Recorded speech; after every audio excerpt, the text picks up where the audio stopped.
चंद्रपूरचा महापौर भाजपचा व्हावा यासाठी आजपासून भाजपकडून पुन्हा एकदा हालचालींना वेग येणार आहे। ठाकरेंची शिवसेना, वंचित आणि अपक्षांसह बोलणी सुरू असल्याचं भाजपचे आमदार किशोर जोरगेवार यांनी म्हटलंय। या तीनही पक्षांच्या काही मागण्या आहेत त्या मान्य करण्यासारख्या आहेत, तर काही मागण्या मान्य होण्यासारख्या नाहीत असंही जोरगेवार यांनी म्हटलंय।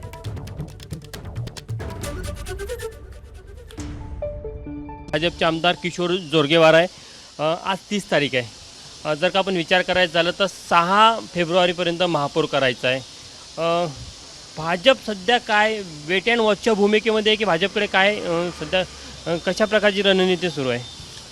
आमचा वेगवेगळ्या स्तरावरच्या ज्या बैठका बोलणी त्याची तयारी ही सुरू आहे आणि आता मधल्या ही तारीख आल्यामुळे आता थोडंसं हे स्थिरावल्यासारखं झालं आहे।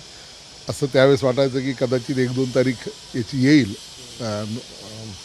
अध्यक्ष निवडीची तारीख, परंतु ती 10 तारीख झाल्यामुळं मला वाटते सर्वच पक्षांनी आपापले याच्यातलं थोडंसं लक्ष काढून दैनंदिन कामाकडे लागलेलं आहे। तो भाजप म्हणून आम्ही मात्र निश्चितपणे या सगळ्या गोष्टींवर लक्ष ठेवून वेगवेगळे जे घटक आहेत त्याच्या सत्ता स्थापनेच्या संदर्भातले त्या सर्व घटकांसोबत आम्ही या ठिकाणी आमचं चर्चा सुरू आहे।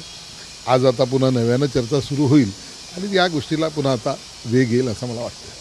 एक तर तुम्हाला UBT आणि वंचित हा एक गट पर्याय किंवा काँग्रेसचा एक गट असे 2 ऑप्शन आहेत, त्यामुळे सध्या सर्वात सोपा ऑप्शन कोणता वाटतो?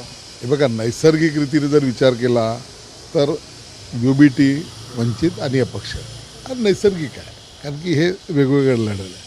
परंतु तिकडे मात्र काँग्रेसमध्ये एकमत होताना दिसत नाही आहे। ABP माझा, उघडा डोळे बघा नीट।